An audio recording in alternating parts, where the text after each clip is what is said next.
కనకపు సింహాసనమున శునకము గుర్చుండబెట్టి శుభలగ్నమున పట్టము కట్టిన వెనుకటి గుణమేల మాను వినరా సుమతి అన్నారు. అంటే మంచి ముహూర్తం చూసి ఒక శునకాన్ని తీసుకొచ్చి మరి ఒక మంచి పదవిలో పెట్టిన నీచ మానవులు తమ వెనుకటి గుణాలు మానరు అని సుమతి శతకంలో ఏనాడు చెప్పినారు. కాబట్టి వారి గురించి నేను మాట్లాడినా నోరు ఖరాబ్ చేసుకోను. కానీ ఒకటి మాత్రం వాస్తవం, ఈ అహంకారం, ఈ రకమైన ఒక వెకిలి వ్యవహారం మాకు వాళ్ళని చూస్తుంటే ఒకటే అనిపిస్తా ఉంది. ఈ ప్రభుత్వంలో ఉండే పెద్దలను చూస్తుంటే ఒకటే అనిపిస్తా ఉంది. వారు మాటి మాటికి మమ్మల్ని అంటా ఉన్నారు, మీరు ఇంకా అధికారంలో ఉన్నట్టుగా భావిస్తున్నారు అంటున్నారు. కానీ వాస్తవం ఏంటంటే వాళ్ళు ఇంకా ప్రతిపక్షంలోనే ఉన్నామనుకుంటున్నారు, మేము అధికారంలో ఉన్నామనుకుంటున్నారు. అందుకని వాళ్ళు చూస్తే మీరు మా మీద ఆడిపోసుకుంటున్నారు. అధికారం ఇచ్చి 45-50 రోజులు అయ్యింది, మమ్మల్ని ఆడిపోసుకోవడం ఎందుకు, మమ్మల్ని తిట్టిపోసుకోవడం ఎందుకు? శాతనైతే మీరు ఇచ్చిన 420 హామీలు నెరవేర్చండి, శాతనైతే సేవ ఉంటే ప్రజలకు ఇచ్చిన హామీలు నెరవేర్చండి. వారు మమ్మల్ని వ్యక్తిగతంగా ఎంత దూషించినా, మాకు రాజకీయాల్లోకి వచ్చిన తర్వాత మీకు తెలుసు ఈ దూషణలు ముఖ్యంగా ఇట్లాంటి కుసంస్కారమైన వ్యక్తులు ఉన్నప్పుడు తప్పవు. కానీ మేము ప్రజల తరపున మాత్రం వారిచ్చిన 420 హామీలు, అందులో 100 రోజుల్లో అమలు చేస్తానన్న 6 గ్యారంటీ, వీటన్నిటి విషయంలో మాత్రం మా దృష్టి, ప్రజల దృష్టి మరల్చకుండా చూసుకుంటాం. ఎందుకంటే ఇవన్నీ కూడా ప్రజల దృష్టి మరల్చే ఎత్తుగడలు, కుయుక్తులు.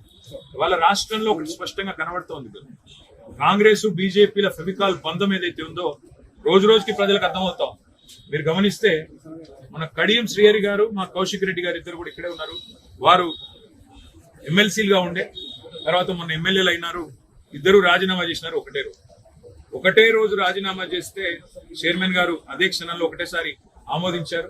వెంటనే ఒకటే బుల్లెటిన్ లో ఎలక్షన్ కమిషన్ కి నివేదించారు. 2 ఖాళీలు వచ్చినాయి, అది కూడా ఒకటే కోట. ఇద్దరు కూడా ఎన్నికైంది ఎమ్మెల్యేల కోటాలు, వేరు వేరు కేటగిరీలు కూడా కాదు. మరి ఉప ఎన్నికలు పెట్టాలా? ఉప ఎన్నికలు పెట్టాలి అంటే సహజంగా ఒకటే కోటా కాబట్టి, ఓటరు కూడా మళ్ళీ వారే కాబట్టి, మళ్ళీ ఎమ్మెల్యేలే కాబట్టి ఒకటే ఎన్నిక జరగాలి. ఉప ఎన్నికలు రెండింటికి ఒకేసారి ఉప ఎన్నికలు జరగాలి. ఏం జరిగిందో మరి ఢిల్లీలో మతలబు, రేవంత్ రెడ్డి గారు పోతారు, అమిత్ షా గారిని కలుస్తారు, గంట తర్వాత బులెటిన్ వస్తుంది, 2 ఎమ్మెల్సీలకు వేరువేరుగా ఎన్నికలు జరగాలి. ఎందుకు 2 వేరువేరు ఎన్నికలు? 2 ఒకేసారి జరిగితేనేమో ఒకటి కాంగ్రెస్ కి వస్తుంది, ఒకటి మా పార్టీకి వస్తుంది, బీఆర్ఎస్ కి వస్తుంది. కానీ 2 ఎన్నికలు అలగలగ్ జరిగితే 2 కూడా కాంగ్రెస్ కే పోతాయి. అంటే ఈ రోజు కాంగ్రెస్ ను జాకీలు పెట్టి నేపుతున్నది, కాంగ్రెస్ కు ఇతోధిక సహాయం అందిస్తున్నది. ఇవాళ గవర్నర్ గారు క్షణాల మీద, ఆగమేఘాల మీద ఎమ్మెల్సీ నామినేషన్లను ఆమోదించిన పద్ధతి చూసినా గానీ, లేదా మొన్న 2 ఉప ఎన్నికలు ఒకేసారి నిర్వహించకుండా 2 అలగలగ్ నిర్వహించిన పద్ధతి చూస్తే గానీ స్పష్టంగా అర్థమవుతున్నది కాంగ్రెస్ బీజేపీ ఫెవికాల్ బంధం ఏదైతే ఉన్నదో.